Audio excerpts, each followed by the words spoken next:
Señor, porque nos permites llegar a los diferentes países, diferentes lugares con el mensaje de tu palabra. Oramos por cada uno de mis hermanos que han venido a este lugar de diferentes sitios de aquí de Lima, de aquí de Perú. Entonces, Señor, pedimos que tu Santo Espíritu hoy cubra nuestra mente para comprender el plan que tienes del estudio de esta mañana. Invocamos tu nombre porque creemos en el santo y bendito nombre de Jesús. Amén. Amén. Tomen asiento, iglesia. Les doy una cordial bienvenida una vez más a cada uno de ustedes. Siéntanse cómodos de los diferentes lugares que vienen aquí, diferentes sitios, diferentes distritos, distintos pueblos que nos unen. Saludando también a nuestros hermanos de la página de Mensaje Fiel que nos siguen a través del mundo, mis hermanos de Bolivia, Chile, Argentina, Colombia, Paraguay, Uruguay, Costa Rica, Centroamérica, Sudamérica, nuestros hermanos en Norteamérica, en Estados Unidos, mucha gente que nos escribe de Estados Unidos, de Carolina, de California, de Washington, nuestros hermanos que están muy lejos también de los diferentes medios, diferentes sitios, mis hermanos de República Dominicana, Honduras, El Salvador, nuestros hermanos de Colombia, que siempre están, nuestros hermanos de Argentina, cada uno de ustedes vaya nuestros saludos, los que fielmente comparten los videos, los que fielmente siguen la página de Mensaje Fiel a través de Facebook, de YouTube o de las diferentes plataformas. Vaya un saludo especial y un feliz sábado a cada uno de ellos que hoy nos estuvieron escribiendo también desde temprano para estar haciéndonos recordar que quieren estar también juntos con nosotros en el programa del día de hoy. Hoy tenemos un tema muy especial. El título del tema es El resurgimiento de la iglesia, la caída y la huida de Babilonia. Y esto es un tema bastante actual.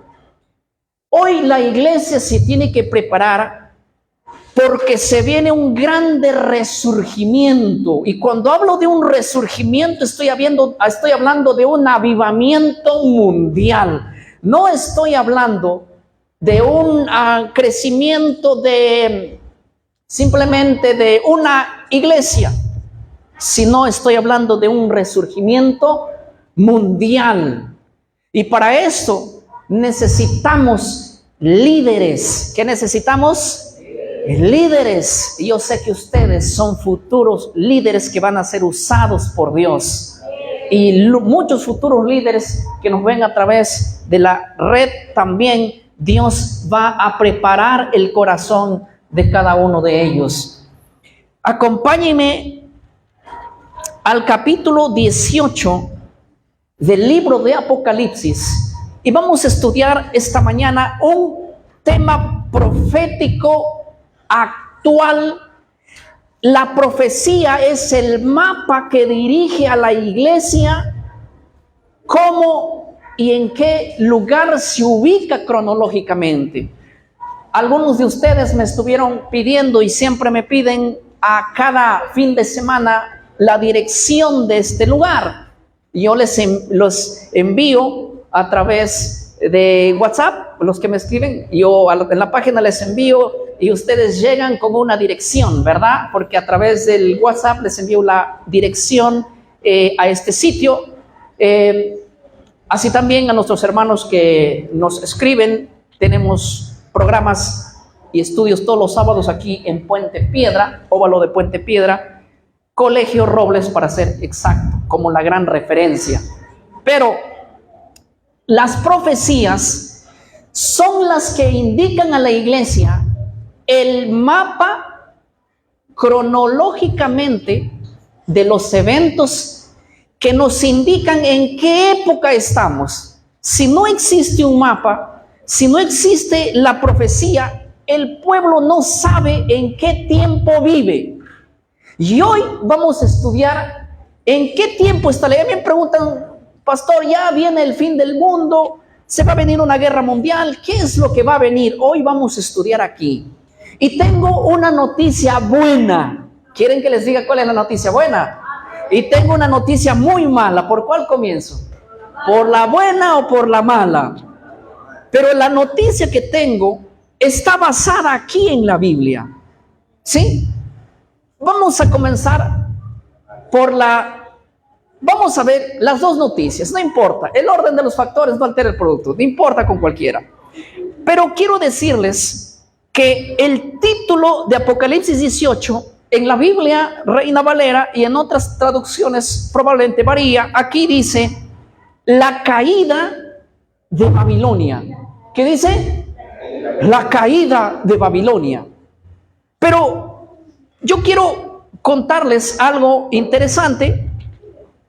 Cuando nosotros vamos al Antiguo Testamento, en el libro de Génesis, el capítulo 10, aparece un texto muy interesante.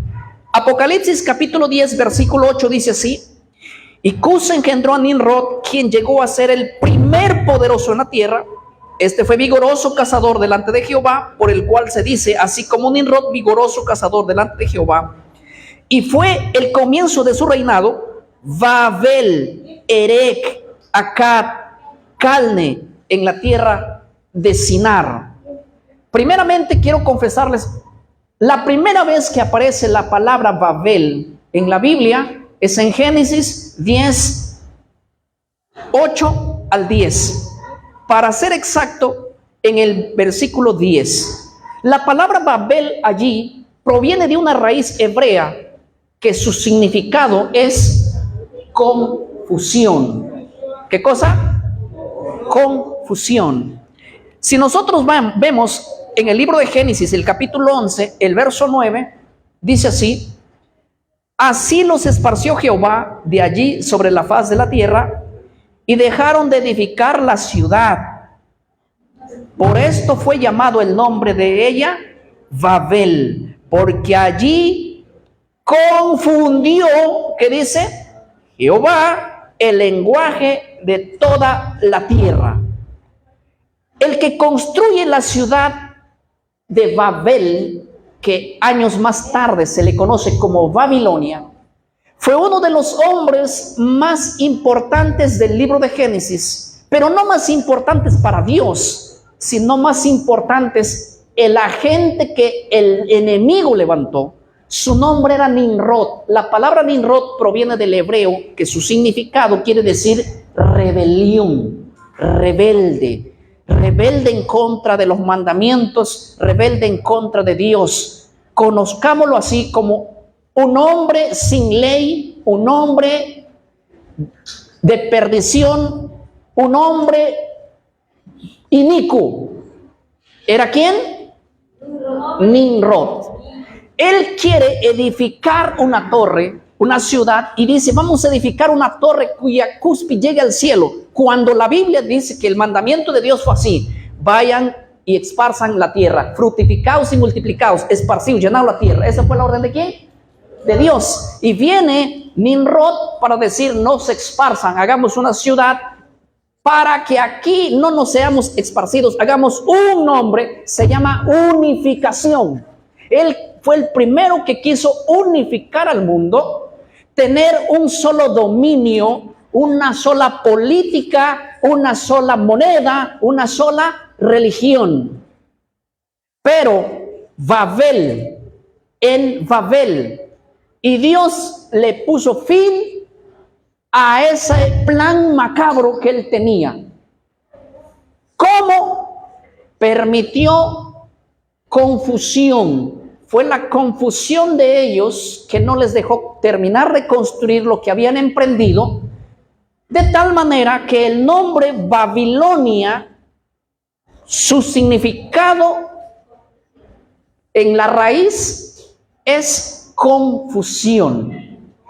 Luego aparece la ciudad de Babilonia, después de algunos años es fundada, no tenía mucho poder, pero a partir del año 600 antes de Cristo, la ciudad de Babilonia se convirtió en la primera potencia mundial y ganó mucho terreno, todo lo que es la península de Egipto, Libia, conquistó todo eso, todo el valle de Mesopotamia, inclusive llegó a conquistar al pueblo elegido, al pueblo de Dios. A los judíos los conquistó, los llevó, vino Nabucodonosor, destruyó el templo de Jerusalén, destruyó la ciudad y los llevó a los judíos cautivos por más de 70 años. Ese poder de Babilonia, en la Biblia, Babilonia está representada como la tierra del pecado, la tierra de la sin ley, sin Dios, mundanalidad. Babilonia en la Biblia era una ciudad pagana, idólatra, una ciudad que adoraba al sol, una ciudad que tenía ídolos, una ciudad que se fortalecía en orgullo, una ciudad muy imponente y podía, llena de orgullo, decir: aquí nadie a mí me mueve. El gobernante de hecho se creía divino y había que saludarle: rey, para siempre vives. Así era su saludo y su orgullo. Pero Dios proféticamente le dijo al rey a través de sueño, tanto de Daniel como de él mismo: tu reino llegará a su fin y se acabará. No, en otras palabras, todo lo que sube tiene que bajar. Y este pueblo que era orgulloso y orgulloso y orgulloso, Dios le dijo: se acabó tu orgullo. El libro de Isaías, el capítulo 13, hay una profecía, de hecho hay varias profecías sobre lo que le sucedería a Babilonia, pero quiero leer solamente un texto para poder explayar en la meditación de esta mañana.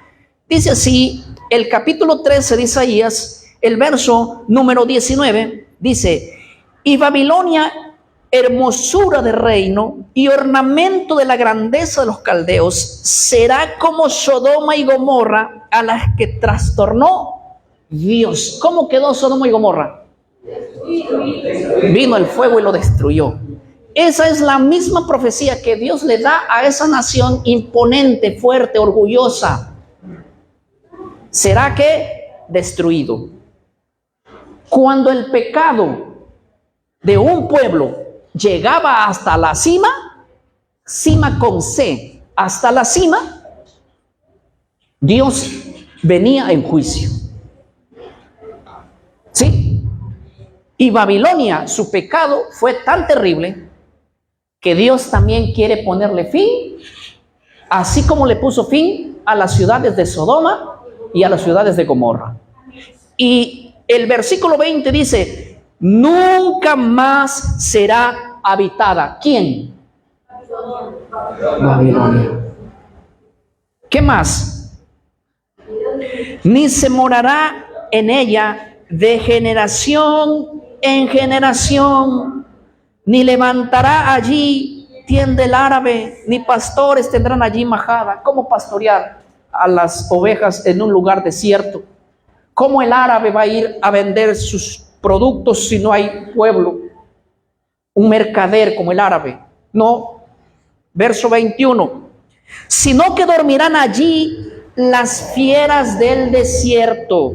Sus casas serán llenas de hurones. Allí habitarán avestruz. Allí saltarán las cabras salvajes. En otras palabras, esta Babilonia destruida ahora es habitada por animales inmundos, por animales salvajes. Cueva de animales se hizo. Tierra de chacales, tierra de escorpiones. Miren lo que dice el verso 22. En sus palacios aullarán las hienas, animales salvajes y animales inmundos. Versículo dice así: y chacales en sus casas de deleite. ¿Qué cosas eran las casas de deleite? Los lugares donde ellos pecaban, lugares de deleite, seguramente lugares de bares, cantinas, discotecas de la época, prostíbulos y todos los sitios donde Babilonia hacía pecado delante de Dios. Esos lugares vivirían allí, ¿quiénes? Los animales, las fieras del campo, animales inmundos y todo tipo de ave inmunda. Ahí irían a vivir en esos palacios que años antes era de oro, eran los jardines colgantes de Babilonia, y todos los lujos que Babilonia tenía, ahora quedaría durmiendo los animales inmundos y viviendo allí animales salvajes, que se convertiría Babilonia en ese sitio. Nunca más Babilonia se volvería a levantar. Escuchen bien, nunca más Babilonia se volvería a levantar, porque los juicios de Dios así lo han establecido, y así fue. Babilonia cayó destruido por los medos y por los persas en el año 539. Babilonia fue incendiada, destruida, completamente en ruina, y ya lo venía diciendo Dios a través del profeta Isaías, que así se tenía que cumplir. Las profecías de Dios se cumplen a su tiempo exacto, cuando Dios así lo determina hacer. Amén. Amén. Apocalipsis 18, el texto que les dije, dice: la caída de Babilonia. Pero mi primera pregunta es, ¿cómo es que Babilonia existe en el tiempo de Juan? Apocalipsis se escribió en los años 90 en adelante, 95, 96 después de Cristo. Babilonia fue destruido en el año 538 antes de Cristo, y nunca más se levantaría Babilonia, nunca más sería habitada Babilonia. Pero de pronto vemos a Babilonia en el año 96, Juan diciendo: Babilonia va a caer, se le llega el fin a Babilonia.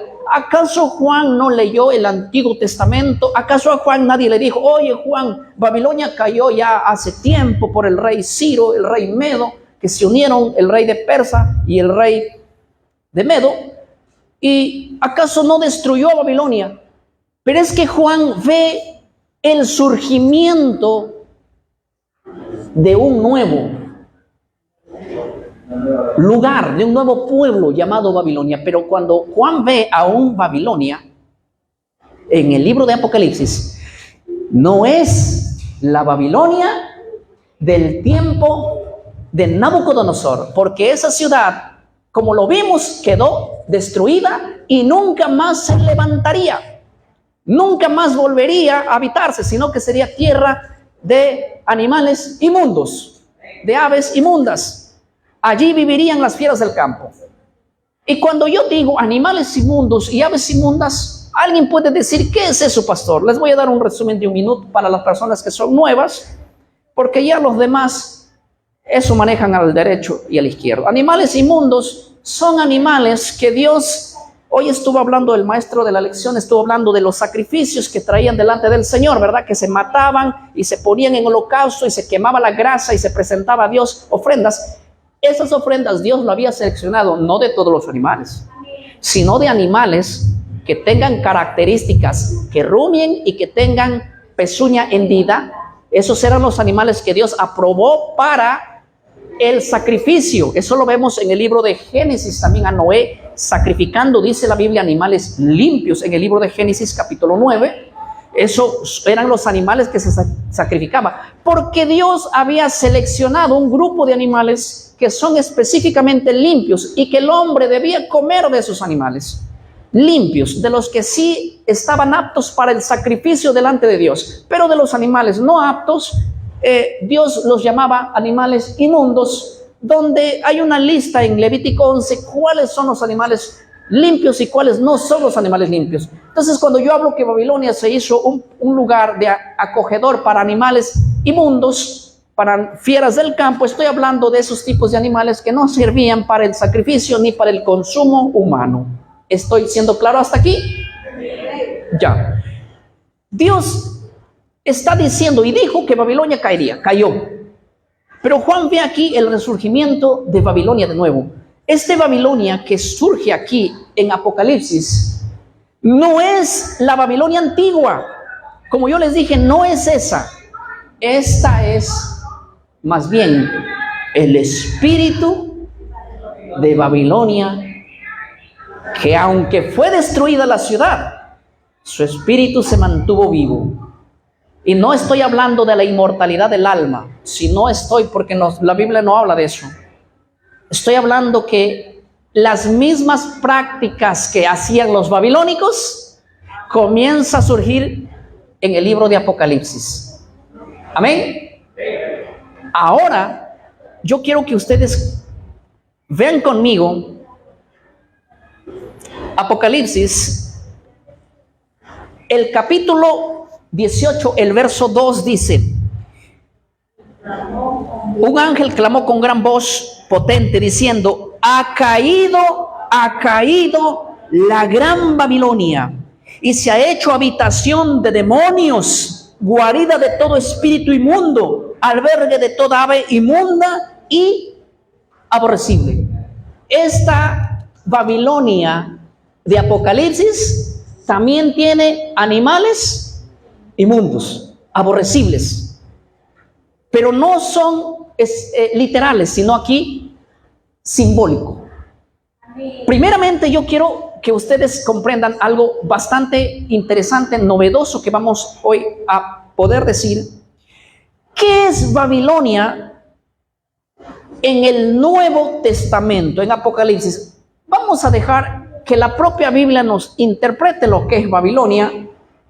Sí, dice el verso 3: porque todas las naciones han bebido del vino del furor de su fornicación, y los reyes de la tierra se han embriagado. ¿Sí? Los reyes de la tierra y los mercaderes de la tierra se han enriquecido de la potencia, que dice, de sus deleites. ¿Sí? Estaba hablando aquí de algo muy interesante. Verso 3 dice: porque todas las naciones han bebido del vino del furor de su fornicación. Cuando nosotros hacemos un estudio exegético del libro de Apocalipsis y de Babilonia, vamos a encontrar que Babilonia en el Antiguo Testamento significa confusión de idiomas. El pueblo andaba confundido y no se entendían entre los unos y los otros. Por esa razón no pudieron terminar la construcción, ¿se acuerdan? Pero acá dice la Biblia que hay un segundo Babilonia que les ha dado de beber ¿a quiénes? A todas las naciones un vino de su fornicación. La palabra fornicación allí en otras Biblias dice ramera. Fornicación en la Biblia está cuando una mujer también tenía un compromiso y fornicaba con otros dioses. Eso lo encontramos en el libro de Oseas, el capítulo 1, el capítulo 2.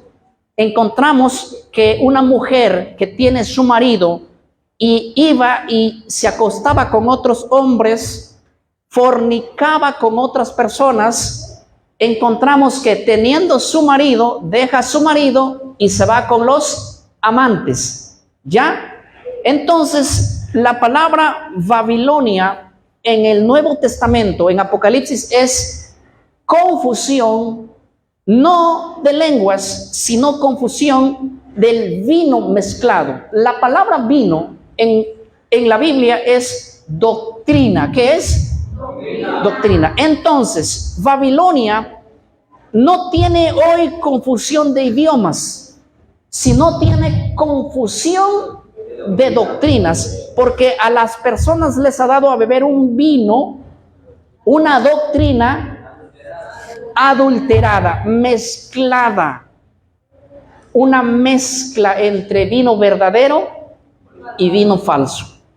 Y las personas que han bebido un vino adulterado, se producían automáticamente una embriaguez mucho más fuerte, que de tal manera que la mente se bloqueaba y no podía ser consciente de lo que hace. Yo les hago una pregunta. ¿Cuántos borrachos han habido aquí? Ahí están los borrachos, se pronuncia.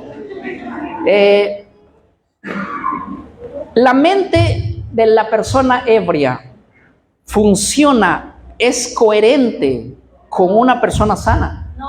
No, ¿verdad? ¿Puedes manejar tu carro ebrio? No, puedes matarte. Algunos han perdido hasta la licencia por eso. Sí, algunos han atropellado hasta por eso. Algunos se han matado, se han muerto borrachos y no saben que están muertos. Ahora, es que cuando una persona está ebria, no es consciente de lo que pasa.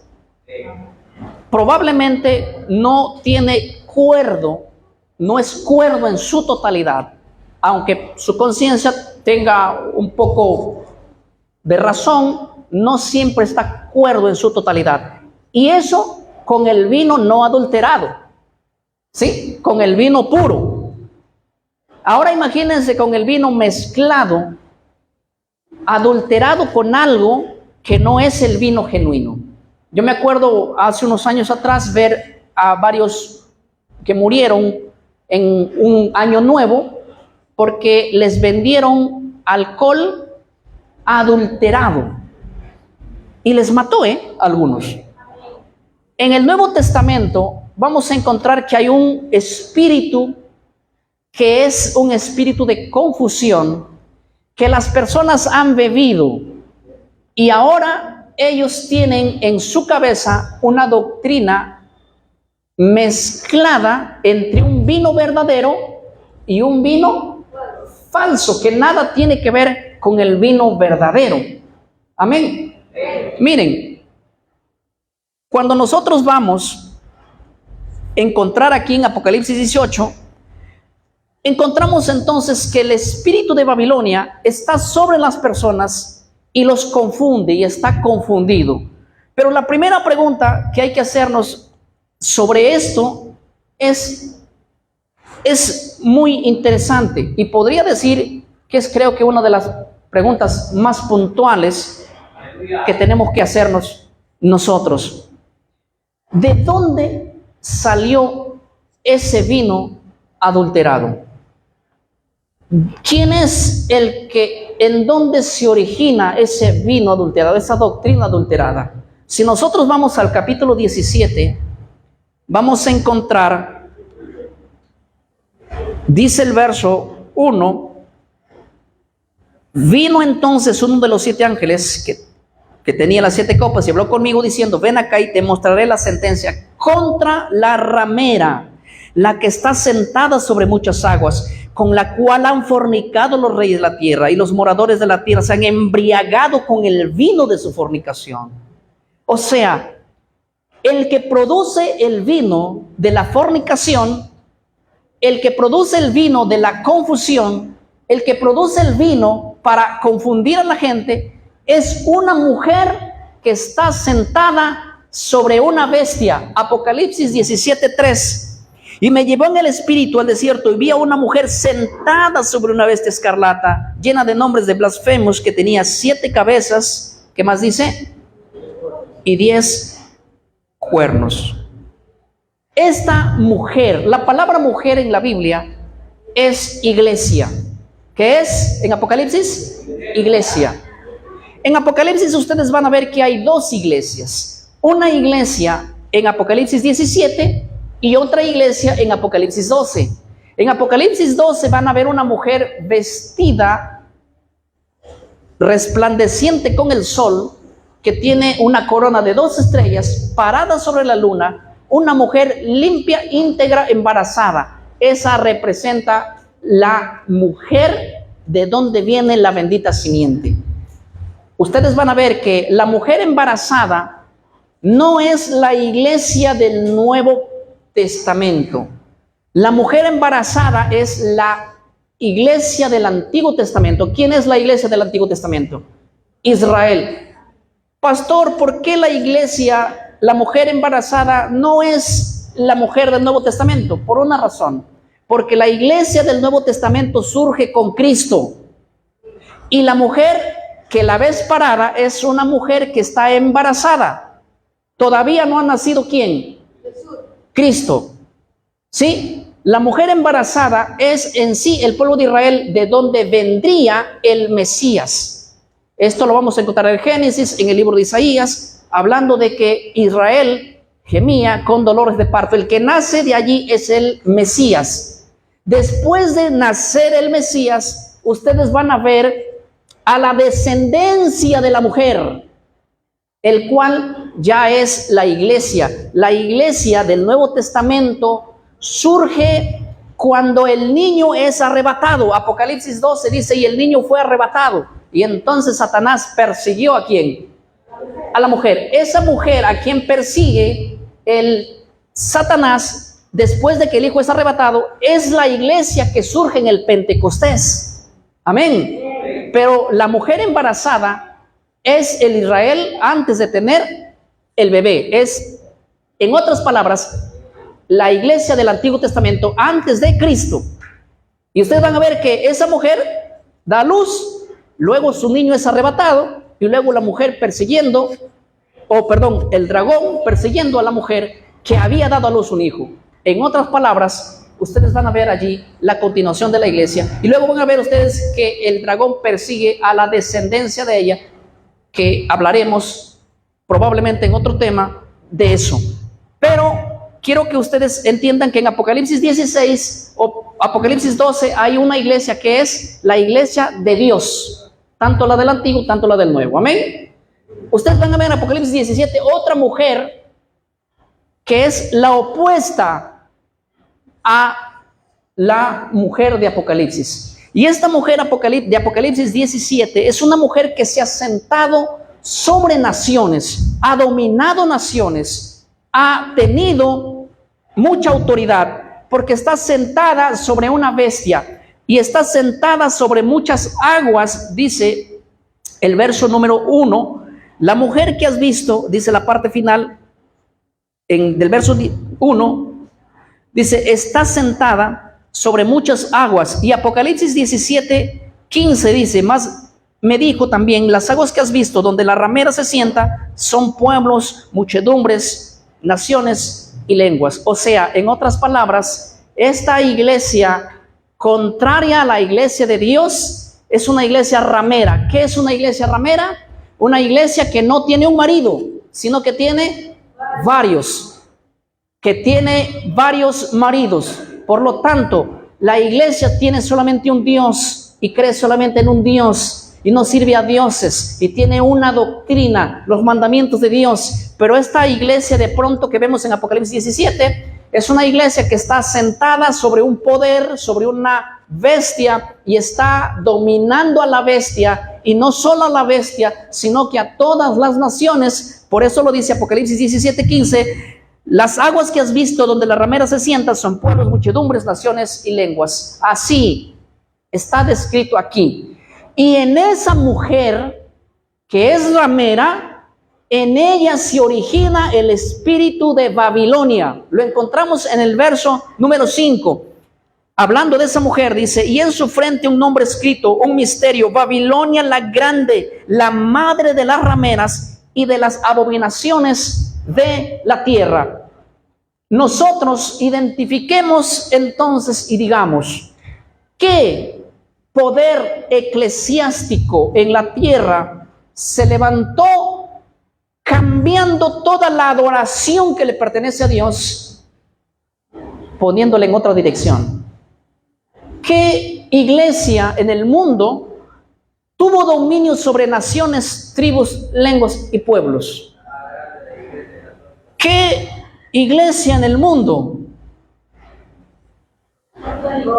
fue la que cambió todo lo que Dios había establecido y dejó el principio bíblico y comenzó a tener amantes? Pero dentro de esa iglesia es la iglesia donde surge el espíritu de confusión. En otras palabras, el vino es producida dentro de esa iglesia prostituta o ramera, como le llaman las traducciones, o que no sirve solamente a Dios, sino que tiene otros dioses, otros maridos. No existen características que se describan a una potencia que no sea la iglesia más antigua en el cristianismo. Díganme ustedes, ¿cuál es la iglesia más antigua en el cristianismo? Es la iglesia que salió de Roma, la que tuvo el poder mundial. Es la iglesia que se expandió y dominó al mundo. Pero no les ha dado de beber a las naciones, ni a los reyes, ni a los presidentes, ni a las autoridades del mundo. No les ha dado de beber doctrina pura. No les ha dado vino puro. ¿Qué les ha dado? Vino mezclado. El vino mezclado sí tiene parte de vino verdadero. A ver, les voy a poner un ejemplo. Si ustedes van a una tienda y dicen, yo quiero hoy que me vendas vino. Yo sé que ustedes no compran vino. Pero un ejemplo, ustedes van a un... Yo sé que ustedes conocen qué sabor tiene el vino. Bueno, yo no sé qué sabor tiene el vino, pero ustedes al tomar el vino, ¿se dan cuenta o no se dan cuenta si todo el vino es adulterado? Si todo el vino, desde el asiento de la botella hasta la boquilla, todo es adulterado, ¿ustedes se van a dar cuenta o no? Claro que se van a dar cuenta. Este no es vino, el sabor del vino no es así. Algo me estás vendiendo, no sé, agua o qué.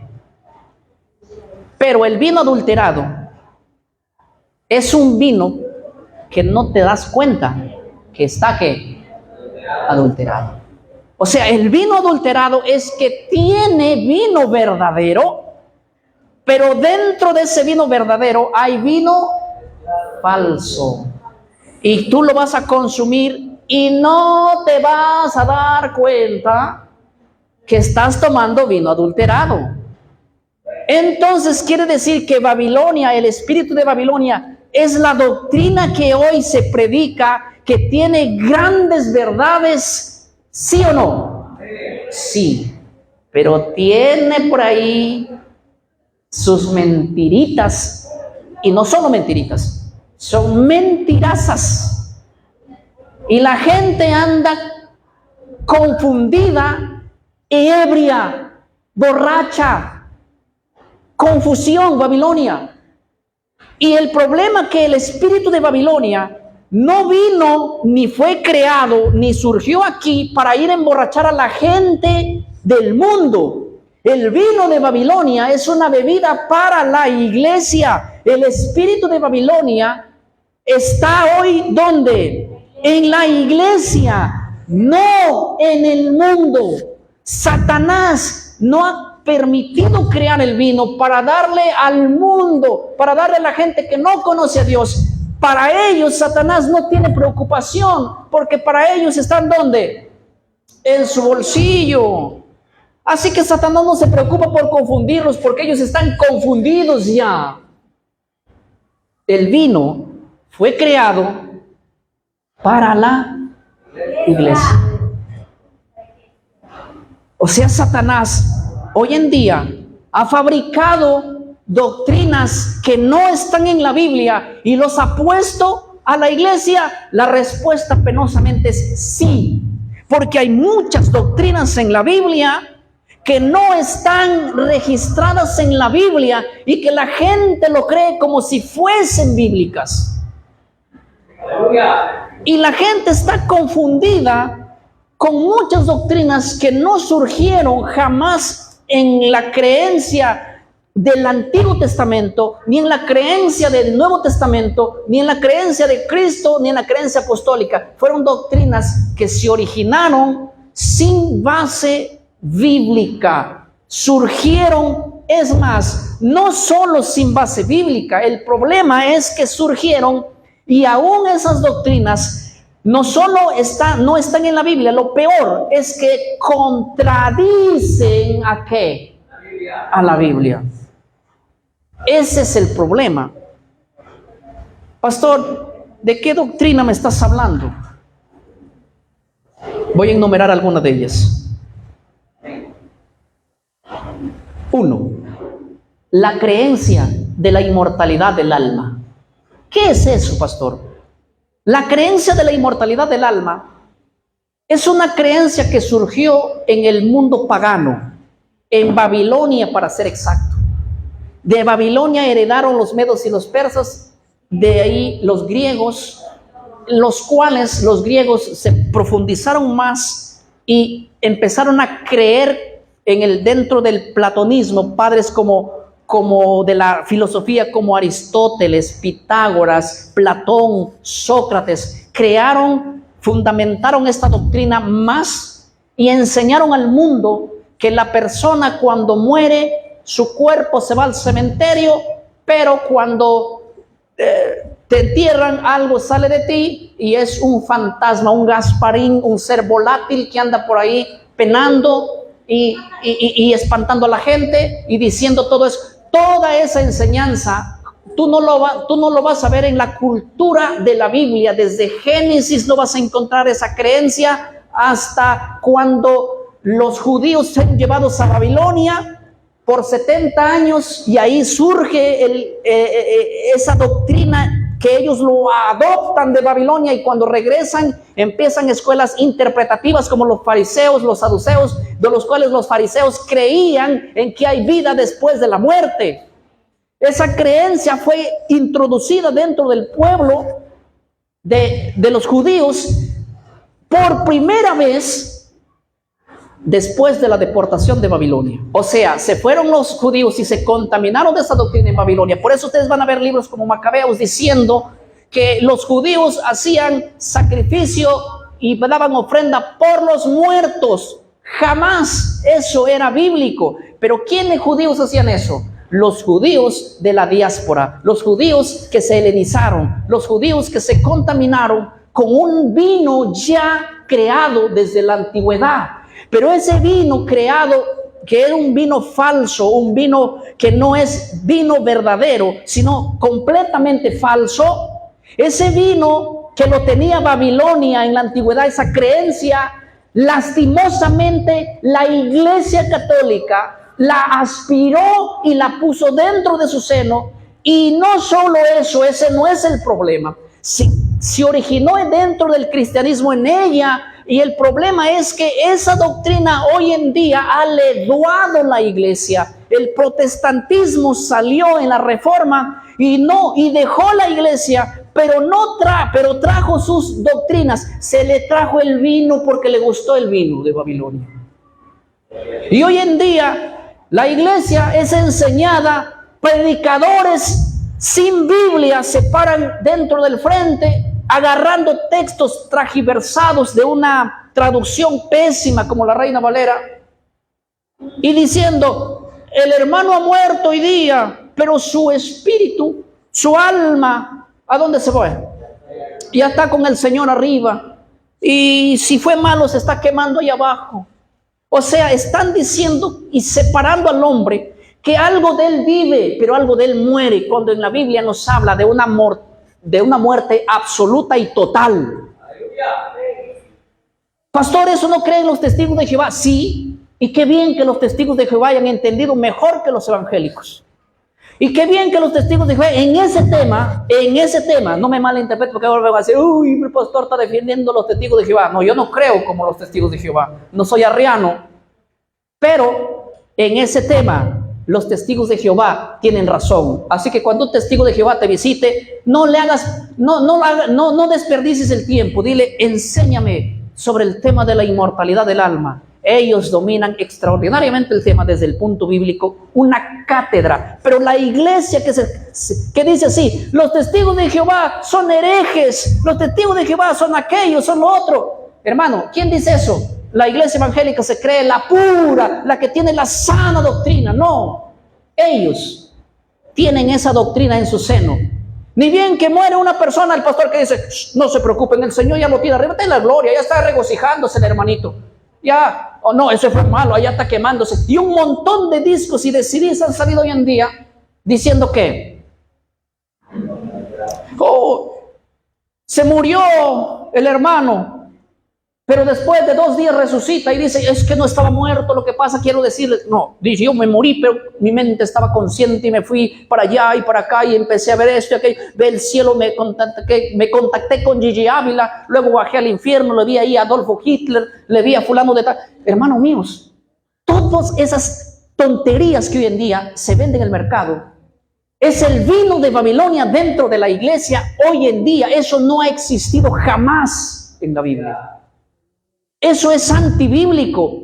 El libro de Deuteronomio 18, del 9 al 11, Jehová le dijo a su pueblo así, a los judíos. Le dijo, cuando ustedes habiten la tierra donde yo les voy a hacer entrar, no practicarán las costumbres de esos pueblos. Y dentro de esas costumbres de ese pueblo, les dijo, que no crean justamente en lo que les estoy diciendo. No consultarás a los muertos, porque abominación es para Jehová cualquiera que consultase a los muertos. ¿Está claro? Levítico 20:27 dice, el hombre o la mujer que evocare espíritu de muerto ha de ser muerto. E instantáneamente lo mataban. Está claro. En la Biblia, la persona que muere deja de existir completamente. No hay nada que anda por ahí vagando. Aleluya. Sí, no hay nada por ahí vagando. Hasta la resurrección, cuando en el tiempo del fin el trigo se junte al granero y la cizaña, ¿dónde? Al fuego. En la cosecha, no antes de la cosecha. En la cosecha, en el tiempo del fin, en el tiempo cronológico, hablando del futuro. Jesús dijo, cuando el Hijo del Hombre venga en las nubes, se sentará en su trono de gloria y separará, así como el pastor separa las ovejas de los cabritos. A los de su derecha les dirá, venid benditos de mi Padre. ¿A dónde creen? Al reino que él preparó. Y a los de su izquierda que les dirá, apartaos de mí, hacedores al fuego eterno. ¿Sí o no? ¿Se acuerdan? Pero eso no sucede en el momento de morir. Eso no sucede en el momento de morir. Eso sucede en el día final. Por eso Pablo dijo, mi corona está asegurado, que el Señor me lo dará en aquel gran día. ¿Cuál día? En cuando él venga. Pastor, pero Jesús se lo llevó al ladrón arrepentido el mismo día que murió. ¿Dónde dice eso? En la Reina Valera, sí. Pero léelo en la versión griega, en las otras versiones. No dice, ¿por qué ellos sacan ese libro? Lucas 23:46. Dijo, de cierto te digo que hoy estarás conmigo en el paraíso. Ya ves que Cristo lo llevó hoy, y por eso que hoy lo llevó, no. La versión griega dice, de cierto te digo hoy, estarás conmigo en el paraíso. La palabra que no existe en ese versículo en el griego, no existe, lo pusieron allí. Y es más, otras versiones, hoy mismo, esa palabra hoy mismo, la palabra mismo, ni la palabra que existe en el griego allí, en ese verso. El texto dice, de cierto te digo hoy, estarás. Tiempo futuro. ¿Cuándo? Cuando los muertos en Cristo resucitarán primero. Aleluya. Gloria a Dios. El vino de Babilonia ha leduado esto. Y este espíritu está dentro hoy de la iglesia. Y ¿saben qué? Ese no es el problema. El más problema es que, aparte de contradecir a la Biblia, en esa doctrina, el peligro es que hay miles, millones de personas que están en pecado de espiritismo. Pastor, ¿qué es el pecado de espiritismo? Cada persona que muere, esta iglesia que salió de Roma y donde se originó el vino de Babilonia, creó un vino adulterado y puso en la mente de la persona así, les dio de beber este vino adulterado, esto. Hermano, toda persona que es fiel a Dios murió y le ponen un nombre antes de su nombre. Si se llamó Miguel, le ponen San Miguel.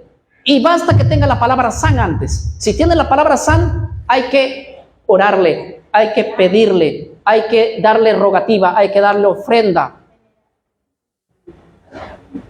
San Santo Domingo, Santa Rosa de Lima, San Benito, Santa Ana, San Pedro.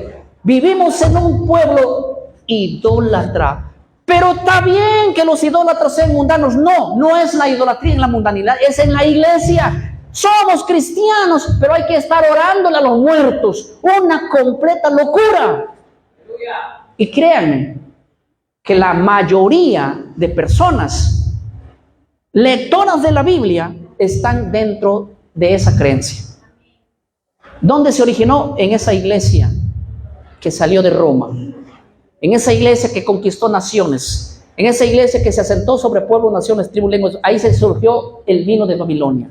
Ella fue la encargada de darle de beber a las personas, y las personas hoy andan locas. Y dile a un hermanito, hermano, deja de adorar a esos muertos. Ya los muertos no escuchan, los muertos según la Biblia no. Te va a apedrear, te va a cerrar la puerta, te va a odiar. En serio, es que están, ¿qué? Dile a un borracho, hoy deja de tomar, vamos, ni hayas tomado demasiado. Es hora de agarrar trompadas. Si eso no entiende, vamos a la casa. Hermano mío, el mundo está así, bebiendo del vino de Babilonia. ¿Saben? Yo trabajaba antes en vehículos menores y un día dije yo, hoy voy a hacer una encuesta. Si alguna vez le conté, les refresco la memoria. Cada pasajero que se subía, yo lo llevaba y le preguntaba, dígame, ¿cuál es el primer día de la semana? Y me decían, el primer de la semana, lunes. Lo miraba, hombres de 50 años, de 40, de 70, de 20, de 15. Todo el día hice una encuesta y el 85% contestaba que el primer día de la semana es ¿qué? El lunes. Y si el lunes es el primer día de la semana, el martes sería el segundo, el miércoles el tercero, el jueves el cuarto, ¿sí? Sábado 6 y domingo el séptimo día, el domingo. Por eso es que hoy en día la iglesia santifica el domingo como día del Señor. Claro, si lo cuentan así, da domingo. El primer día de la semana en la Biblia es el domingo. Mateo 28:1, Cristo resucitó, se apareció el primer día de la semana. Y el primer día de la semana no es el sábado, es que el domingo. ¿Cuál entonces es el séptimo día, pastor? Si el primer día de la semana, según la Biblia, Marcos 16:9, si el primer día de la semana es el domingo, el séptimo día es el sábado. Eso no lo cambia nadie, ni siquiera Constantino. Amén. Pero anda y dile a los ebrios con la doctrina de Babilonia, anda y diles, el Señor quiere que guardemos el día que Él ha elegido, que está ahí dentro de los 10 mandamientos que hay que guardar, así como no mates, no cometas adulterio, no robes, todo es pecado, también el cuarto. Anda y diles eso. ¿Y qué te van a sacar? Te van a votar. Aquí hay pastores que han sido votados de sus denominaciones, ¿sí o no? Aquí hay hermanos que han sido echados, ¿sí o no? Aquí hay. ¿Por qué? Por defender una verdad absoluta, no por defender el vino de Babilonia. Y eso es digno de aplaudir. Eso es digno de aplaudir. Nosotros nos hemos puesto en contra de nuestra propia iglesia evangélica. Nosotros nos hemos puesto en contra de la creencia tradicional de la iglesia evangélica. La iglesia evangélica surgió en el siglo XIX, hay que decirlo así. No, es que nosotros los evangélicos estábamos en el día del Pentecostés. No, ahí estaba la iglesia del pueblo judío. Ahí no había ningún pentecostal loco. No estaban hablando, no estaban ahí ellos. Hablaban en lenguas, idiomas entendibles. Así que no podemos adueñarnos ni quitarle a la historia lo que es. El pentecostalismo, la iglesia evangélica existieron en el siglo XIX, la mayoría surgieron ya en el siglo XX. Pero han surgido y ahora andan ebrios ¿con qué? ¿Con el vino de quién? De Babilonia. ¿Quién nos enseñó a nosotros a guardar el domingo? El domingo es el día del Señor. Todos los pastores evangélicos, el domingo es el día que se dan, el domingo para el día del Señor. ¿Quién puso eso? ¿Dónde está en la Biblia eso? Lo puso Babilonia, el vino de Babilonia. Babilonia lo colocó.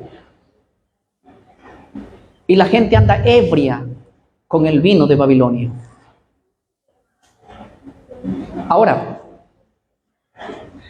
¿qué es el vino de Babilonia? Las doctrinas que surgieron dentro de esa mujer ebria, dentro de esa mujer que esparció a las naciones. Y la Biblia dice que con el vino de su fornicación han fornicado los reyes de la tierra, o sea, el mundo entero. Escúcheme bien, iglesia. La mayoría de cristianos, de acuerdo a este versículo, tiene que creer en esta doctrina de la inmortalidad del alma. Pastor, porque nosotros somos pocos los que creemos en una doctrina. ¿Y quién dijo que el que cree en la doctrina verdadera va a ser mucho?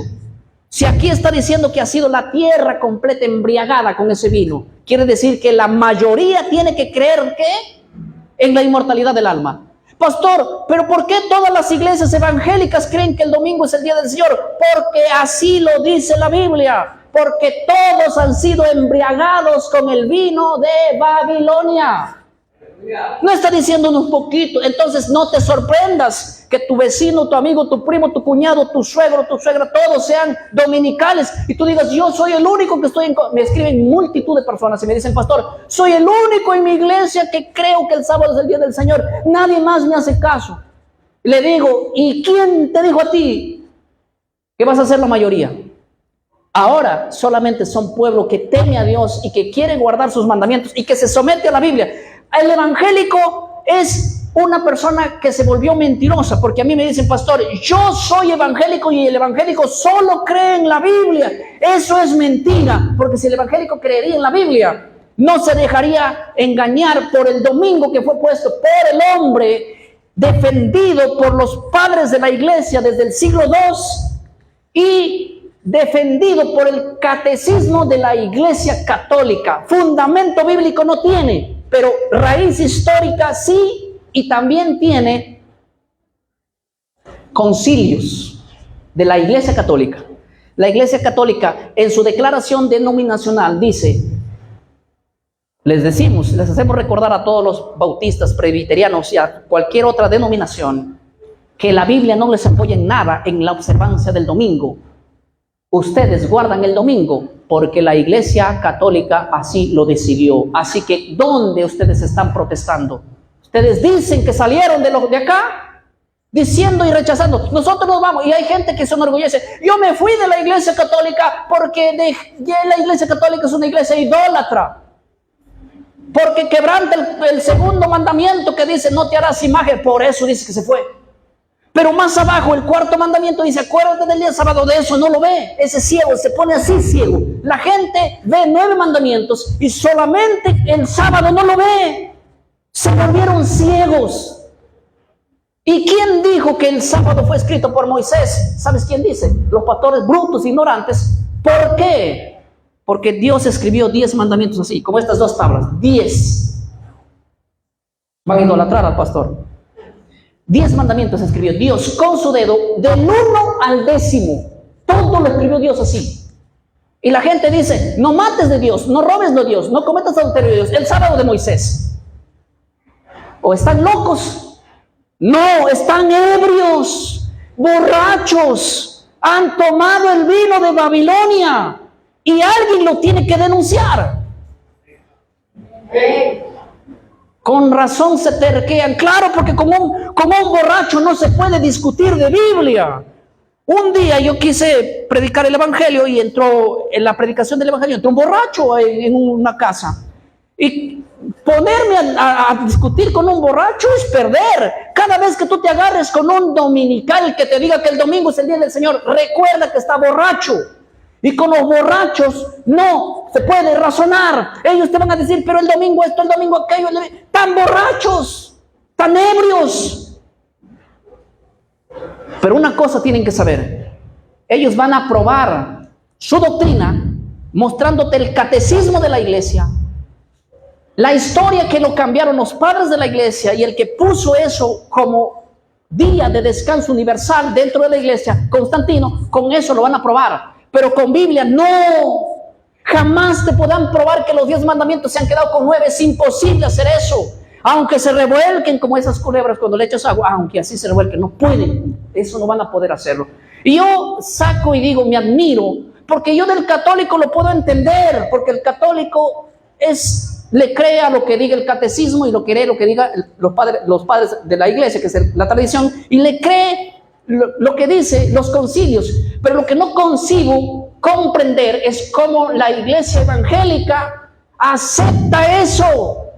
¿Cómo es eso? ¿Por qué lo acepta? ¿Saben por qué? Porque le dieron de beber el vino adulterado y anda que le patina el coco, doctrinalmente hablando. ¿Está claro? Qué bonito nos engañaron. Nos vendieron gato por liebre. ¿Pero dónde está eso en la Biblia? Es que el sábado fue clavado en la cruz. O sea, los 9 mandamientos nomás se pasaron. O sea, Dios que escribió 10, anuló 1. ¿Y dónde está la prueba bíblica? No existe. Solo argumento y boca y a boca. Es que con un borracho no se puede platicar. Porque un borracho no es coherente para eso. Pero al mismo tiempo le voy a decir una iglesia. Ustedes y cada día de nosotros vamos a ir en perfección. ¿Y saben quiénes no son ebrios? Los que toman el vino sin adulteración. Y cuando hablamos del vino sin adulteración, estamos hablando del vino sin fermentar, antes de que llegue ¿a qué? A que te vuelva ebrio. En la Biblia el vino es la doctrina, ¿me explico? Pero un vino sin adulteración, sin que te lleve ¿a dónde? A la embriaguez. Amén. Hay otro punto interesante. Pastor, ¿qué otra doctrina que salió de allí y hoy la predicamos a cuella y a viva voz? El falso rapto de la iglesia. Cuando yo predico del falso rapto de la iglesia, los pentecostales me quieren matar. Y dicen, ¿desde cuándo ya no creemos en el arrebatamiento? Cuando yo hablo rapto, ellos piensan que estoy hablando del arrebatamiento. Y dicen, este pastor es falso porque no cree en el arrebatamiento. Y me calumnian. ¿Por qué? Porque yo creo en el arrebatamiento. ¿Creen ustedes en el arrebatamiento? ¿Creemos en el arrebatamiento? ¿Quién dijo que no creemos en el arrebatamiento? Lo que no creemos es en que haya una desaparición masiva de personas antes de la segunda venida de Cristo. Esa doctrina es una doctrina creada por católicos. Francisco Rivera, Lacunza, John Nelson, Scofield, Margaret MacDonald, entre otros, y su último exponente, Gigi Ávila, fueron los creadores y los continuadores y enseñadores de esa doctrina que nunca existió jamás en la Biblia. ¿La iglesia va a ser arrebatada, sí o no? Sí. ¿Cuándo? Cuando Cristo vuelva por segunda vez. ¿Pero qué enseña la iglesia evangélica? Nuestros hermanos, ¿qué enseñan? Que enseñan que antes de que Cristo venga por segunda vez a llevar a su pueblo, antes de que venga por segunda vez, la iglesia se va a ir, va a desaparecer y va a ser raptada. Y ahí, una vez que se van, aquí se quedan a gobernar el anticristo y hay un repechaje por si acaso no te has preparado en ese rapto, todavía te puedes preparar. El día que Cristo venga por su iglesia, no hay perdón para nadie. Ahora es el tiempo. Pero esta falsa doctrina ha leduado al mundo entero. Anda y habla de esta doctrina. Si eres evangélico, ¿qué hacen? Te aíslan. Cuenten sus testimonios. ¿Qué hacen? hereje, hijo del diablo, falso doctrinero, charlatán, adventista, testigo, mormón, helenista, todo lo que te digan. Pero la Biblia y la historia no miente. Esta doctrina salió de la Iglesia Católica no para ponerlo dentro de ella, sino para ponerlo dentro de la Iglesia evangélica y protestante. Ya en otro video les expliqué por qué fue creada esta doctrina falsa y herética. Y hay muchos que se revuelcan como culebras cuando yo hablo de este tema. De verdad. Y no son cristianos. ¿Por qué puedo decir que no son cristianos? Porque nos insultan. De verdad. Entonces, ¿cómo un cristiano puede insultar y dice que es cristiano? ¿Cómo puede con la boca uno alabar a Dios y después maldecir al prójimo?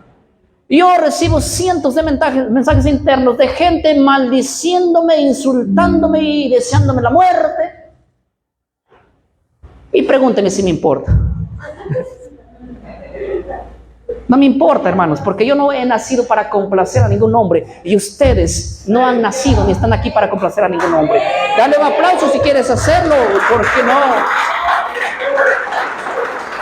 Tienen que tener convicción, como decía, fe, firmeza en lo que creen y defenderla.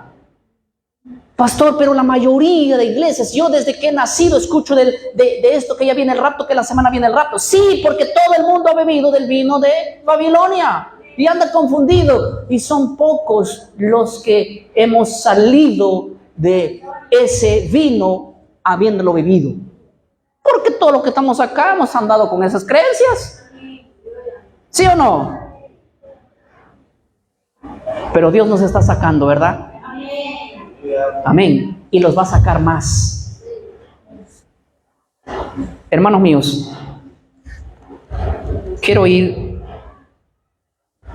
diciéndoles que se viene una gran sentencia contra Babilonia. ¿Sí? Yo no sé qué horas estoy, aquí estoy sin reloj. Dígame la hora. ¿Ah? Muy bien. En la tarde voy a continuar el tema. 4 de la tarde, hora de Perú. ¿Cómo Babilonia va a caer? ¿Y qué tiene que pasar con todas las personas que tienen esta creencia ahora mismo aquí dentro de la iglesia? Hermanos, pero miren, ni siquiera les di la buena noticia. Estaba comenzando con toda la mala noticia, como el enemigo ha metido su cizaña dentro de la iglesia. Esa es la mala noticia, pero viene una tremenda noticia. Pastor, la buena noticia es la segunda venida de Cristo. No, esa es la mejor noticia del mundo, pero antes de esa yo tengo una buena noticia. Así que el que se va en la tarde se pierde, ¿sí? Del tema. Mejor es que te hubieras perdido el de ahorita y no el de la tarde. Que Dios nos bendiga. Vamos a parar aquí. Póngase de pie. Agradezcamos al Señor. Gracias, Padre, por la verdad que nos das a entender a través de tu palabra, Señor. Bendice a este pueblo que han dejado Babilonia, sus creencias que no tienen ni base bíblica ni estructura bíblica, y de diferentes partes, sedientos vienen de diferentes organizaciones, de diferentes iglesias, porque han entendido tu palabra. Y oramos por esas multitud de miles de personas que están recibiendo tu mensaje en los diferentes lugares y países, los cuales también salen de Babilonia. Bendice, Señor, a cada uno de ellos, y que cada uno de nosotros podamos una vez más tener la firmeza de solamente creer en tu palabra, sin contaminación de vino adulterado. Te entregamos toda la honra, toda la gloria. Al Padre, al Hijo, al Espíritu Santo. Gloria a Dios, gloria a Dios, gloria al Señor. Que Dios nos bendiga, hermanos.